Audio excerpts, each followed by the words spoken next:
Domingo con nuestro servicio y predicación a Dios, y me gustaría decirles o enfatizarles sobre qué fecha estamos posicionados ahorita. Para nosotros va a ser domingo, o como también a veces festeja la tradición católica, Semana Santa o Domingo de Ramos. Es la última semana, hermanos, que Jesús va a vivir antes de que lo vayan a crucificar. Es el último evento cuando Jesús llega para ser crucificado. En las Biblias quizá usted va a encontrar el título Entrada Triunfal. Bueno, allí va a empezar a partir esta semana, de acuerdo obviamente al calendario judío, no al que nosotros tenemos. Este día, hermanos, es conocido como Domingo de Ramos. En la tradición católica la gente lleva ramas de palmera, quizá como se trató de ilustrar aquí, que está muy bien el escenario, por cierto, muy buen esfuerzo. Ramas de palmera con el lecho la llevan en la tradición católica, hermanos, para que les pongan agua bendita y las bendigan a estas ramas. En el calendario judío cae en esta fecha, cae en la fecha como lo va a estipular la Biblia, pero en el calendario que Jesús vivió es el judío, para nosotros es el gregoriano, no van a coincidir a veces las fechas. Este Domingo de Ramos se vuelve muy especial, familias se reúnen para recordar el sacrificio que va a suceder 4 días después. Realmente, hermanos, siempre caía en lunes, no caía en domingo. En nuestro calendario lo afectó y lo hace a día domingo. Y de acuerdo con el calendario gregoriano, el Señor Jesucristo va a entrar al templo un día 6 de abril. Y lo van a crucificar el día 10. Nosotros no coincide siempre con las fechas, porque le digo, ha cambiado nuestro calendario, pero así sería objetivamente. Los 4 evangelios, esto es curioso, los 4 evangelios nos van a hablar de este evento. Los 4 lo van a registrar. Y de esos 4 evangelios, hermanos, si usted los junta, hacen un total de 89 capítulos. De esos 89 capítulos, 29 de ellos, hermanos, lo van a dedicar a cubrir. Lo van a dedicar a cubrir esta Semana Santa y crucifixión. Lucas 19, versos 28 al 34. No sé si es el que está aquí en pantalla. Sí, aquí está. Es nuestro texto principal para arrancar con nuestra predicación. Dice el texto así. Dicho esto, iba adelante subiendo a Jerusalén, esto es el Señor Jesucristo, y aconteció que llegando cerca de Betfagé y Betania, al monte que se llama de los Olivos, envió a 2 de los discípulos, diciendo, id a esa aldea de enfrente, y al entrar en ella hallaréis un pollino atado, el cual ningún hombre ha montado, jamás. Desatadlo, traedlo, y si alguien os preguntare, ¿por qué lo desatáis? Note bien la pregunta, se está anticipando. Le van a responder así, porque el Señor lo necesita. Fueron los que habían sido enviados y hallaron como les dijo. Y cuando desataron el pollino, sus dueños le dijeron, ¿por qué desatáis el pollino? Y ellos responden, porque el Señor lo necesita. En el verso 24, hermanos, se nos van a mencionar 2 pueblos. Déjame ver si cambia aquí la imagen. Betfagé y Betania. Esta imagen es de los 1930, tomada allá en Jerusalén. La idea es que el Señor Jesucristo es la persona que usted ve y que va caminando. Y de su lado derecho está Betania, las casas que puede alcanzar a ver de ese pueblo. Hasta el frente, lo que usted ve como un monte, ese va a ser el monte de los Olivos. Y esta ruta muy frecuentemente él la recorría en su ministerio. Y hacia allá avanzaba. O es hacia donde se va a dirigir aquí. Esta ciudad, hermanos, que está cerca y que es Betania, Betfagé significa casa de olivos. Va a mandar a 2 de sus discípulos a Betania. Y Betania significa casa de los pobres. No por algo el irle a quitar un asno a una persona va a ser algo que no va a ser muy prudente, que digamos. Írselo a quitar a un pobre no va a ser algo que se espere del Señor Jesucristo al menos. Y es muy probable, hermanos, que en este lugar hacían casas para gente muy pobre, que dicen los historiadores que se encontraron. Cuando se compara en la arqueología las casas, dicen en Betania y Betfagé encontrabas las peores casas, o con los menos recursos que eran posibles. Es muy probable, hermanos, que en este lugar haya vivido Lázaro, o esa es la conclusión que podemos llegar también a quien va a resucitar, o a quien resucitó ya evento atrás de este Domingo de Ramos. Dice el texto que en ese lugar van a encontrar un asno, y note bien, este asno, hermanos, nadie se ha montado. Es decir, no está mansado, y montarte es un peligro. Es pequeño, y dice el verso 31 ahí en su Biblia, y si alguien os pregunte por qué lo desatáis, le van a responder, el Señor lo necesita. Es interesante, hermanos, y quiero que lo veas así. Imagínate que al salir este domingo de la reunión, alguien va y se sube a su auto. ¿Qué le va a decir usted? Pídelo, compadre, no, al menos. Que le respondiera al Señor lo necesita. No creo, hermanos, que nosotros le hubiéramos creído que el Señor necesitara o le haya mandado para tomar el auto. En este tiempo, obviamente, los asnos se usaban como medios de transporte o de carga, pero no les dijo al Señor Jesús, vayan a esa casa y díganle al Señor que van a tomar el asno prestado, que si lo pueden agarrar, pídanselo prestado. No les dice así, solo les da la orden, ustedes van a ir y lo van a agarrar. Y son interesantes los datos aquí, hermanos, porque a este hombre, que es dueño del pollino, Dios ya le había revelado tiempo atrás que iban a venir unas personas, y note la dinámica. La revelación le dijo a este hombre, cuando las personas vengan, ¿te lo tienen que pedir? No, solamente tú les vas a preguntar, ¿quién los ha enviado? ¿O por qué se lo están llevando? Porque el Señor lo necesita. Si le responden que el Señor lo necesita, es porque vienen de parte mía. Y si no le responden nada y solamente se lo llevan, entonces son ladrones. Esta era la indicación que tenía este hombre. Verso 35, está aquí en pantalla, dice el texto así, y lo trajeron a Jesús, y habiendo echado sus mantos sobre el pollino, subieron a Jesús encima, y a su paso tendían sus mantos por el camino. Quiero que vayas imaginando la escena. Cuando llegaban ya cerca de la bajada del monte de los olivos, toda la multitud de los discípulos gozándose comenzó a alabar a Dios a grandes voces por las maravillas que habían visto. Para este tiempo, hermano, usted debe ser consciente que no existen las sillas de montar. La gente se subía a los animales así, sin nada abajo. Por eso las personas, antes de que Jesús se suba, ¿qué es la acción que hacen, hermanos? Tiran los mantos. Le van a poner sus mantos para que esté cómodo. Le están poniendo sus ropas. Ahora, otra cosa que usted debe considerar, en tiempos de Cristo, regalar la ropa no es algo bueno. Es algo muy costoso. Hoy en nuestro contexto es otro tema. Pero en tiempos de Cristo, que le den la ropa, sí lo están reconociendo como algo. Aparte de los mantos, hermanos, o la ropa que le tiraban, el Evangelio de Juan es el único que nos va a especificar acerca de las ramas. Los otros evangelios nada más nos dicen que tiraban ramas. Juan es el que nos dice de qué tipo de árbol y dice que eran ramas de palmera. Hasta esta parte, hermanos, Dios nos ha estado mostrando algo sobre estos versículos. Es algo muy claro. Y es la siguiente lección, número 1. Dios, hermanos, está en control de todo. Y esto que Él está mandando hacer a sus discípulos, le está enseñando a ellos que Él controla la situación. Se los voy a resumir. Ya les mandó traer un asno que no está mansado. Nadie hace esto a menos que sea una persona que sepa de animales, o sea, ranchero. Traen un animal, hermanos, al cual nunca pidieron permiso y solo dijeron al Señor lo necesita. Dios usa este tipo de situaciones para dejarte ver que está en control de todo.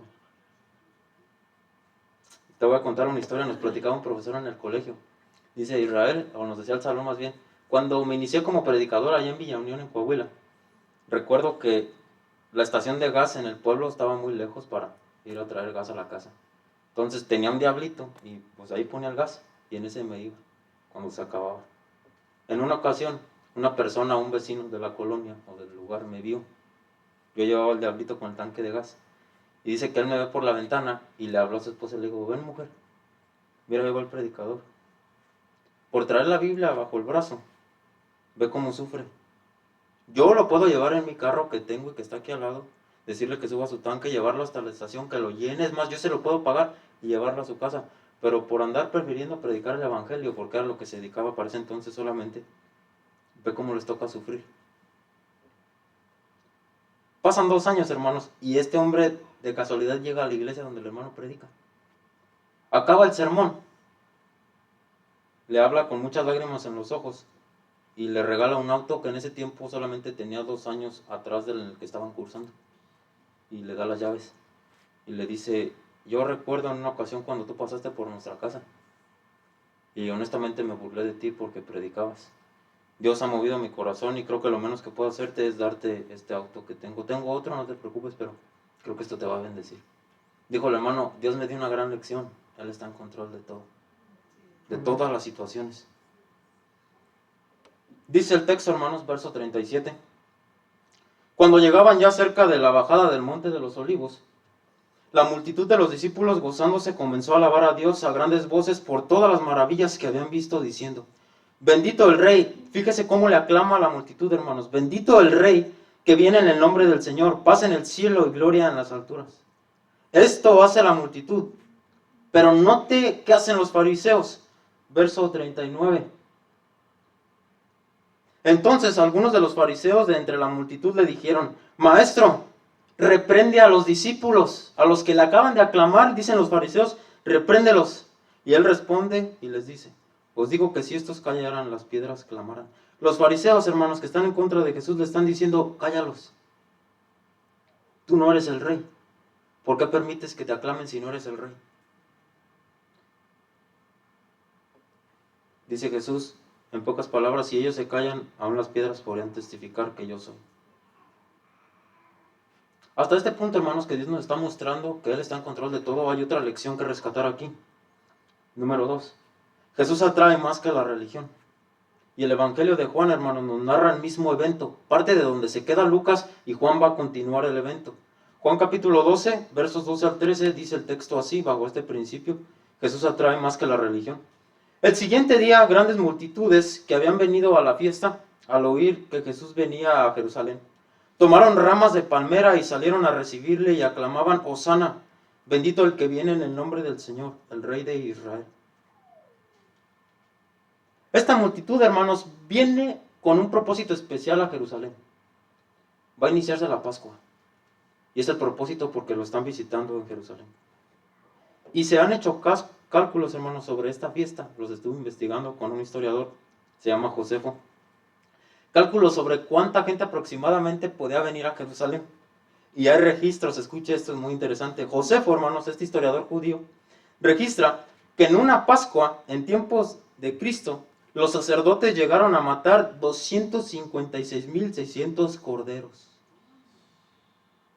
Si nosotros calculamos que en ese tiempo, que es lo que hay de registros, una familia mataba un cordero por familia, y en ese tiempo las familias tenían aproximadamente 8 miembros, podemos concluir que en todo Jerusalén hay alrededor de 2 millones de personas. Estaba sobrepoblado Jerusalén. Y a medida que se acercaba el festival de la Pascua, hermanos, grandes multitudes llegaron allí. Aumentaron 6 veces el porcentaje de su tamaño normal. Era una multitud por donde quiera que estuvieras, solamente para una tradición, Pascua. Recordar que han salido de Egipto y las maravillas de Dios. Pero el Señor Jesucristo va a meter algo en escena. Es una gran multitud, hermanos. Una fiesta muy concurrida. Incluso dice Marcos que había gente por delante y por detrás de Jesús cuando va entrando al templo. Y este acto de tirar sus ropas y de tirar las palmeras cuando Él va pasando, hermanos, de clamarle: Hosana, bendito tú que vienes en las alturas, no es otra cosa más que aceptar a Jesús como una persona que ha sido enviada de Dios. Lo están reconociendo. Están reconociendo a quien han estado esperando por tanto tiempo. Mire el Salmo 118, cómo lo hacían antes, hermanos. Salmo 118, 25 y 26, aquí está en pantalla, dice el texto: oh Jehová, sálvanos ahora, te ruego, oh Jehová, que nos hagas prosperar ahora. Bendito el que viene en el nombre de Jehová, desde la casa de Jehová os bendecimos. En el hebreo, cuando dice sálvanos ahora, dice Hosana. Estos cantos, como el Salmo 118 y entre otros, eran los que iban cantando la multitud judía mientras celebraban la fiesta de la Pascua. Cantaban y repetían estos salmos. Por eso la lección es esta, hermanos. Jesús atrae más que la religión. Los judíos están presentes para celebrar lo mismo, una tradición. Un año más hacer el mismo ritual, llevar sacrificios al templo, ir por la misma ruta, hacer estos cantos, mismas oraciones. Pero cuando Jesús entra en escena, hermanos, se cumple la promesa y entra un nuevo paradigma en acción. Ya no van a adorar en un templo. Ya no van a festejar una Pascua cada año, ahora la festejas cada domingo cuando tomas la comunión. La gente, hermanos, deja a un lado su Pascua y comienza a voltear a ver a Jesús. Solo bastó con que entrara en un asno. Jesús es más atractivo que la religión. Es un respiro nuevo. Quizá usted tiempo atrás, hermanos, se encontró con una religión estancada y viciada, llena de mandatos y penitencias. Jesús es diferente, hermanos. Jesús atraía multitudes, venían publicanos a escucharlo, prostitutas, quebrantados de corazón, gente, hermanos, que la sociedad despreciaba por doquier y que la religión no quería. Venían con Jesús y lo escuchaban. Recuerda a un personaje llamado Zaqueo. Y le dijeron, este come con pecadores, no sabe quién es Zaqueo. Jesús, hermanos, atrae más que la religión. Y tengo 4 razones para decirte por qué Jesús atrae más que la religión. Número 1, la religión, hermanos, enfatiza lo externo. Jesús se fija en lo interno.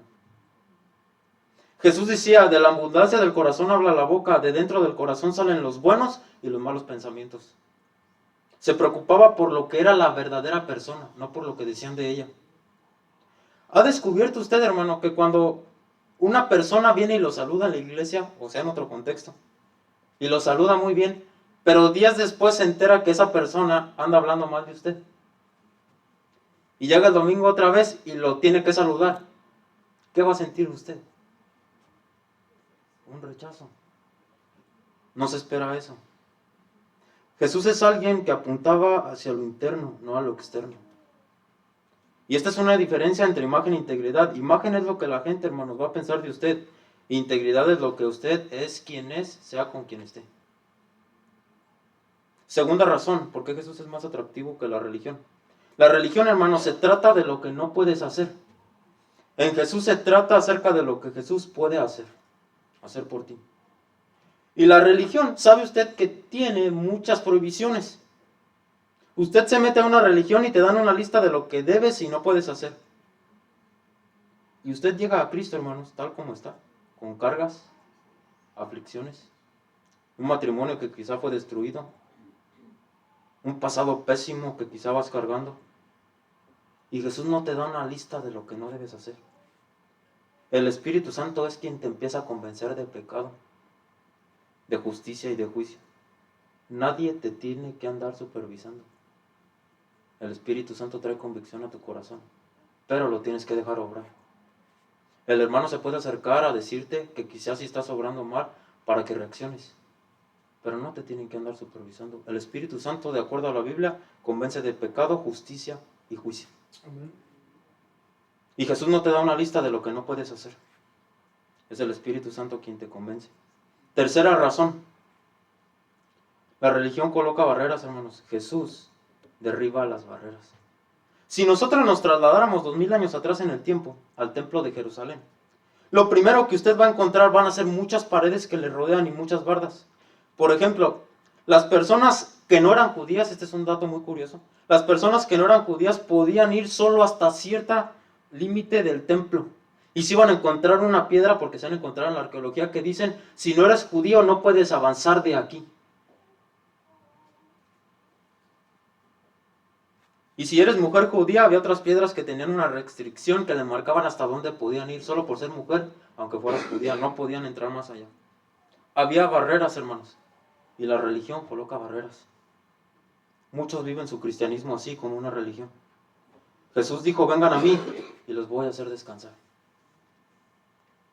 ¿Usted sabía, hermanos, que el púlpito grande que a veces se coloca en las iglesias, más en las iglesias católicas, fue inventado de una iglesia para marcar una diferencia entre el pueblo y el que predica? Le están diciendo, del que predica al que es del pueblo, no somos iguales a ti. Nosotros estamos más cerca de Dios. Esa es la idea del púlpito.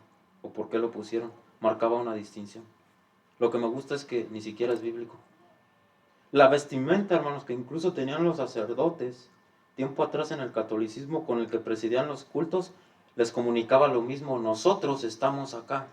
Nuestra espiritualidad es alta, la tuya no. Por eso nos diferenciamos con esta vestimenta. Yo estoy más cerca de Dios, usted está lejos. Y la Biblia, hermanos, no aprueba nada de esto. A veces incluso le llegan a decir a los predicadores, no trae corbata. Última razón, hermanos. La religión es el hombre buscando a Dios. Jesús es Dios buscando al hombre. La religión te va a decir, obedezco o cumplo, por lo tanto Dios me va a aceptar. Entre más obedezco y más cumplo, Dios me va a aceptar. En el cristianismo es totalmente distinto. Como ya Jesús me aceptó, ahora obedezco y cumplo. No lo merecía, no merecía su sacrificio, pero como ya me aceptó, por lo tanto, le agradezco con mi obediencia y cumplo. En todas las religiones del mundo, hermanos, usted tiene que hacer algo para ir a Dios. Siempre. Penitencias, caminatas, rituales,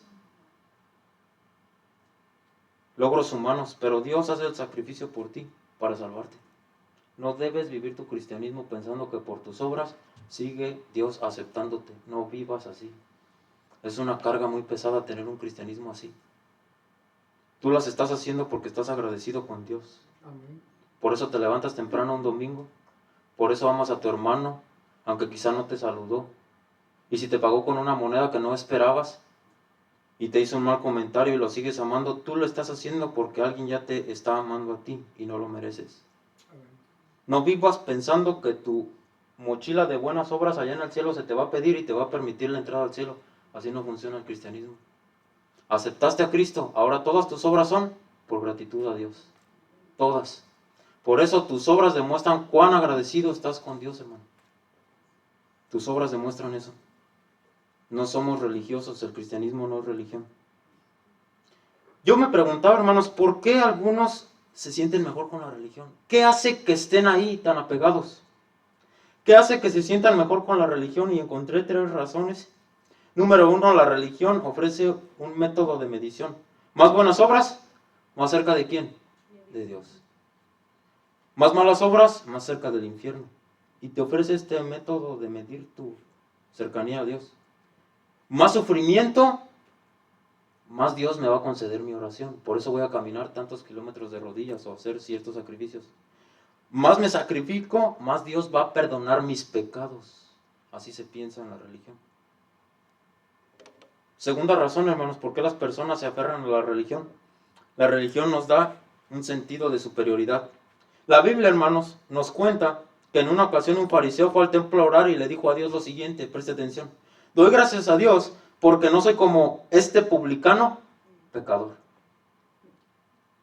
Yo si doy mis diezmos, oro 3 veces, si hago esto y aquello, le levantó la lista a Dios de lo que hacía. Y dice la Biblia, hermanos, que el pecador que estaba al otro lado solo le decía, Señor, ten compasión de mí. Era toda su oración. Sé propicio a mí. La religión te da este sentido de ser superior a tu hermano. No piense así, hermano, de su prójimo. Doy gracias a Dios porque no tengo ningún tatuaje, ven algunos hermanos así. Doy gracias a Dios porque mis hijos sí están aquí en la iglesia. Y la religión te empieza a hacer sentir superior. Y así a veces empiezas a vivir tu cristianismo y no es correcto. Última razón, hermanos, del por qué las personas se aferran a la religión. La religión provee un falso sentido de confort. Nos hace sentir que al cumplir con ciertos ritos estamos en control de nuestro destino final, que es el cielo. Para estos hombres y la multitud, hermanos, que le aclamaban, cuando Jesús aparece y establece este nuevo orden y esta nueva fe, les fue más atractivo, por eso empiezan a tirar los mantos y las ramas de palmera. Porque un día a esa pecadora, recuerda el evento, la querían apedrear. Y Jesús le dijo, el que esté libre de pecado, que tire la primera piedra. Se acercó a la gente que nadie quería acercarse a Jesús. Y le decían, ese es un amigo de publicanos y prostitutas. Es un hombre de mala reputación. Pero hermanos, Jesús nunca se distrajo de la misión que tenía a pesar de los comentarios. Mire aquí el texto. Los fariseos dijeron entre sí, ¿ya veis que no conseguís nada? Mirad, el mundo se va tras él. Ya no se quieren quedar con los fariseos ahora la multitud, se quieren ir con Jesús.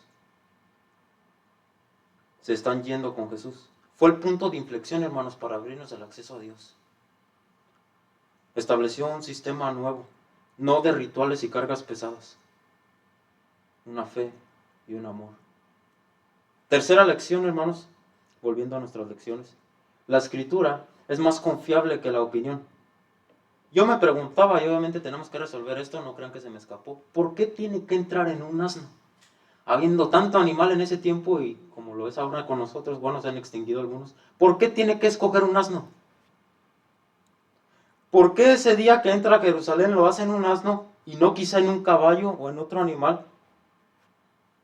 Si sabe que incluso ya lo van a crucificar, ¿por qué no disfruta su último momento mejor? En 4 días sabe que él va a ser crucificado. O es más, hermanos, como les mostraba en la imagen, él iba caminando por esas rutas, ¿por qué no simplemente entra caminando? ¿Por qué pedir un asno prestado? Tantas veces que caminó. ¿Sabe usted cuál es el pasatiempo favorito de un asno? Bueno, lo que yo encontré en la investigación. No es rebuznar, ni comer. Su pasatiempo favorito, de acuerdo al artículo de hermanos de quien los estudiaron, es tirarse al suelo y revolcarse. Eso es lo que más va a hacer en su actividad si lo deja.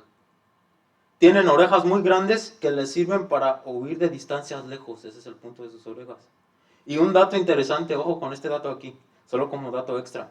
London Times, esta revista, hermanos, dice que más personas, me causa gracia pero lo tengo que decir, más personas mueren asesinadas por un asno que por un accidente de avión. Eso registró London Times y lo tienen los datos verificables. Más personas mueren asesinadas por un asno que por un accidente de avión. ¿Alguien ha montado asnos, hermanos, de los que está aquí? Una vez, hermano, lo tumbó. Yo recuerdo, nos contaba el hermano allí en el colegio, uno de los prefectos dijo, mi abuela mucho tiempo trajo carga en burro y tenía una placa aquí en su brazo de una vez que la tumbó. Dice que la reacción del animal es distinto al caballo, que porque cuando te avienta te da un impulso a que caigas más fuerte. El caballo solamente es expulsarte. Y dice, mi abuela, hermano, traía aquí una placa en su codo de que le había quebrado. En tiempos de Cristo, hermanos, el animal servía por estos dos propósitos, carga y transporte. Era el único propósito del asno en este tiempo. Cuando Jesús está entrando en un asno al templo, está cumpliendo esta profecía. Mire lo que dice Zacarías aquí.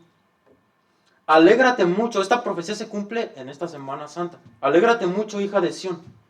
Da voces de júbilo, hija de Jerusalén. He aquí tu rey vendrá a ti, justo y salvador. ¿Y qué más dice, hermanos? Y humilde, cabalgando sobre un asno, sobre un pollino, hijo de asna.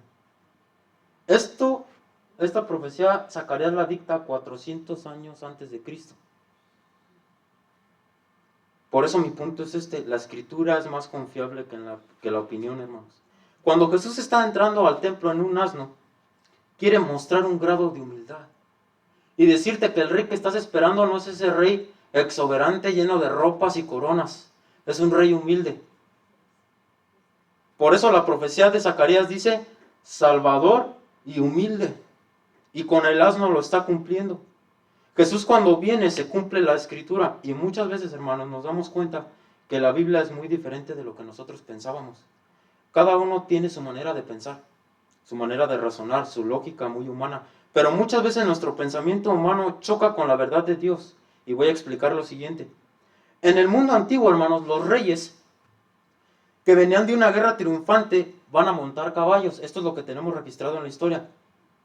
Los reyes van a montar el caballo que es más alto.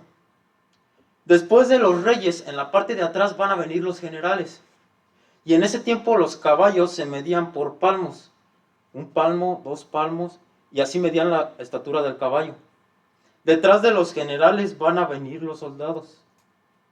Así que primero vienen los reyes en el caballo más alto, después vienen los generales en otro caballo más pequeño y al último los soldados. Se diferenciaban en tamaño. El asunto es que Zacarías te dice que va a venir en un asno. Pero nota bien este dato aquí, no viene en un asno normal. Viene en uno que es más pequeño, un pollino. No es un pollo chiquito, no, un pollino. Así le dijo al hermano Daniel Llamas, al presidente del colegio, nos platicó una vez que una hermana de escuela de niños, él le preguntó, le dijo, ¿qué es un pollino? Y le dijo que era un pollito chiquito, le dijo la hermana. No vaya a pensar, no va a aguantar un pollo a un hombre. Va a venir en un asno, es más pequeño todavía. No llega en un asno adulto. O sea, está el caballo que es hasta arriba, hermanos, y Jesús está apareciendo en lo más bajo que te puedes transportar en ese tiempo, demostrándote que un grado de humildad. Mire cómo dice el texto aquí en Mateo 21, del 6 en delante. Los discípulos fueron e hicieron como Jesús les mandó y trajeron el asno y el pollino. Es en el pollino en donde él se va a sentar. Le llevaron los dos, a la mamá y al pollino, y de acuerdo al versículo que acabamos de leer, se monta en el más pequeño.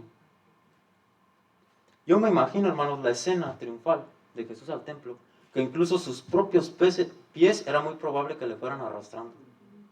Por eso cuando ves las imágenes de la iglesia católica que va en un burro y puede quizás hasta columpiar los pies, es muy probable que no. La estatura de un asno no te da para que quizá puedas hacer eso ya montado en una edad de 33 años que tenía el Señor Jesucristo. Jesús estaba mostrando humildad, hermanos, al subirse a ese asno.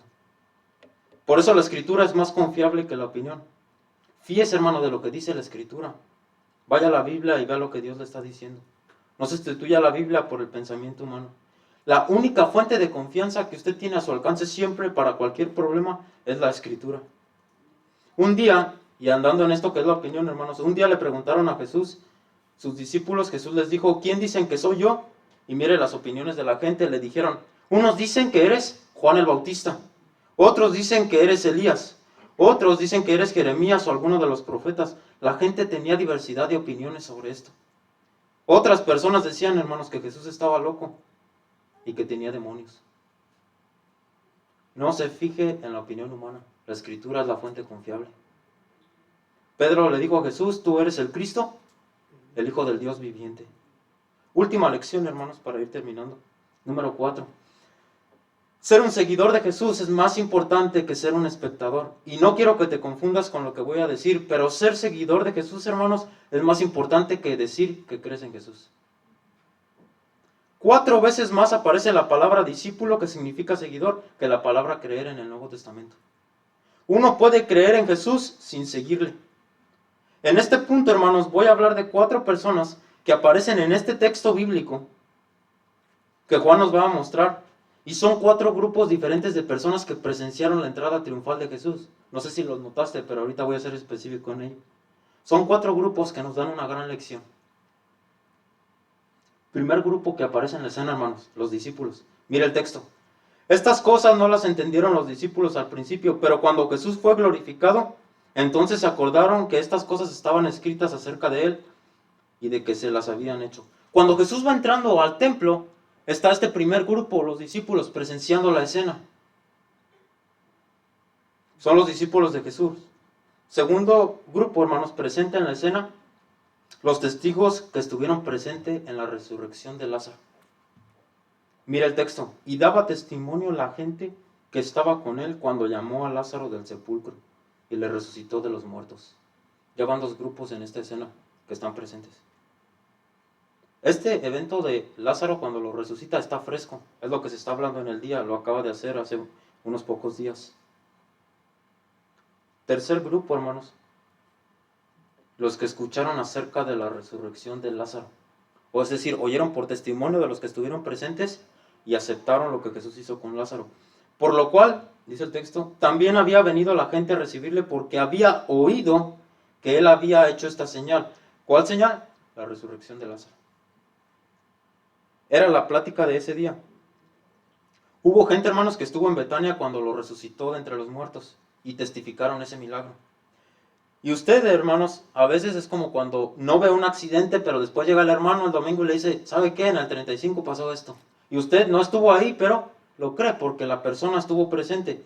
Pero hay un grupo más fuerte, que es el que me interesa aquí, que son los fariseos que estuvieron presentes en la escena. Este es el 4 y último grupo. Mire el texto. Pero los fariseos dijeron entre sí, ya veis que no conseguís nada, mirad, el mundo se va tras él. Son 4 grupos que observan la misma entrada triunfal.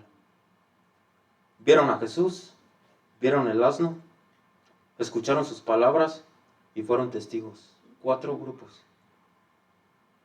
Y solamente a uno de los 4 grupos se les dice como seguidores o discípulos del Mesías. Solamente a uno de esos 4. Es bueno ser observador, hermano. Es bueno ser analítico. Pero siempre la observación y tu análisis debe estarte llevando a conclusiones de lo que estás pensando. Debe conducirte a decisiones. Yo me he dado cuenta, hermanos, en esta iglesia, lo digo personalmente, Dios me ha permitido tener a una audiencia aquí que es muy analítica. Y siempre me va a cuestionar, o en su pensamiento va a cuestionar todo lo que estoy diciendo. Son muy atentos, y se los puedo mencionar por nombre, no lo voy a hacer. Son muy atentos a los versículos que uso, a los conceptos que uso, las palabras que digo. Pero aún así, hermanos, con todo ese análisis que quizá Dios te ha permitido tener, no te debes quedar solo ahí. Debe llevarte a una decisión. Y de acuerdo al texto, no debes ser ni como los fariseos ni los otros, solamente un seguidor de Jesús. Si no te está llevando a nada, entonces uno de estos tres grupos te tiene que estar identificando. Hay gente que en ese tiempo, hermanos, presenció, escuchó y vivió esas experiencias, pero nunca aceptaron a Cristo y lo tuvieron de frente. ¿Cuál de estos cuatro grupos te está identificando en esta mañana? En tiempos antiguos, hermanos, cuando los reyes llegaban a un evento contra alguien para llevar paz y iban contra otro pueblo, iban montados en un asno, los reyes. Le estaban diciendo a los contrincantes: queremos paz. Vengo a decirte que no quiero guerra, quiero paz. Por eso el rey se iba montado en un asno. Pero cuando había un pueblo enfrente, hermanos, y el rey llegaba en un caballo, llegaba a declarar la guerra si lo veían que iba montado en un caballo. Vengo a declararte la guerra con mis soldados.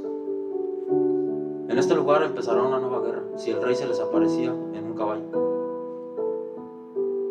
Jesús, hermanos, en este pasaje se presenta con un asno a traer paz a la humanidad, como un rey que es humilde.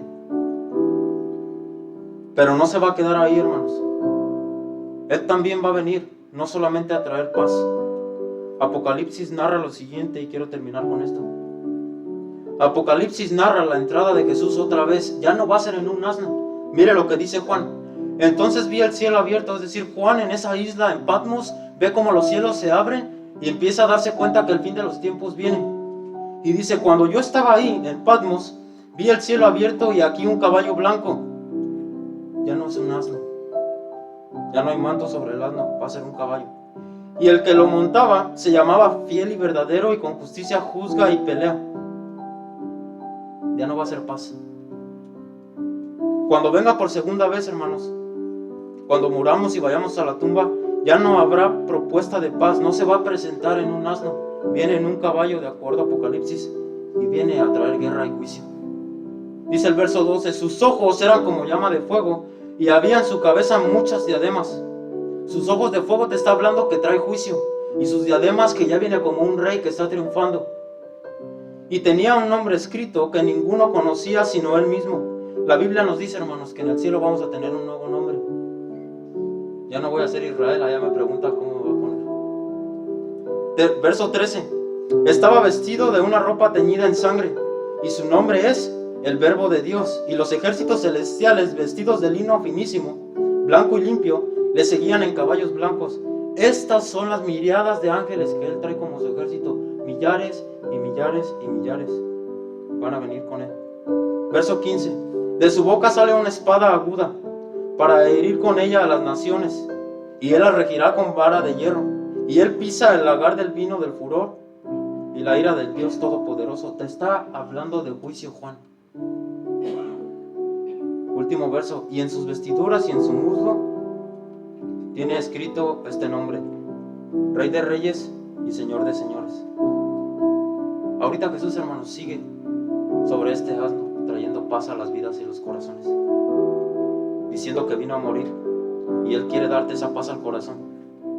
Y el día que Él venga, hermanos, ya no va a venir en un asno, viene en un caballo. Ya no va a entrar a un templo, entra a los corazones. Esta es la pregunta que debe confrontar tu corazón. ¿Cómo quieres encontrarte con Jesús? ¿Arriba de un asno trayendo paz a tu vida? ¿O Jesús sobre un jinete y un caballo, declarando la guerra? Ya no se trata de entrar en templos, hermanos, es entrar en corazones. ¿Qué tan dispuesto está tu corazón con Jesús? ¿Qué está estorbando para que Jesús no entre? Entra solo a ciertas áreas de tu vida, a las que tú le permites. Este domingo de Ramos, hermano, usted puede cambiar la disposición de su corazón y decirle a Jesús, como le dijo la multitud mientras va entrando: Hosana, sálvanos ahora, bendito el que viene en el nombre del Señor. Te invito a ponerte de pie. Padre, gracias por este tiempo que nos permite ver sobre su palabra, aquel rey triunfante que registra Apocalipsis. Pero hoy que todavía estamos a tiempo, Dios, y que los corazones aquí presentes han escuchado acerca de usted, sobre un asno que trae paz, y que nos da este tiempo para arrepentirnos, le queremos pedir que perdone nuestros pecados, tome nuestras aflicciones una vez más y nuestras cargas. Ayúdenos a verlo como el Rey que es usted, y que no estemos pensando que esto va a ser para siempre, Dios. Que un día usted sí viene a traer juicio montado en un caballo, a juzgar a las naciones con vara de hierro y juicio.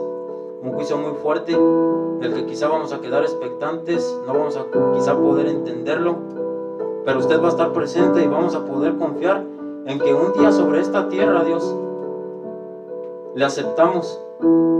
Y al ser bautizados, usted puso esa sangre de Cristo que lavó nuestros pecados. Y queremos darle gracias por ello. Gracias por entrar a ese templo en Jerusalén y tener el valor de ir a ser colgado en un madero, aunque sabía que no tenía que hacerlo, Dios. Gracias por los corazones de mis hermanos aquí, que hoy son conscientes de esta entrada triunfal y de aquello que usted nos demanda para vivir nuestra vida. En Jesús le damos gracias.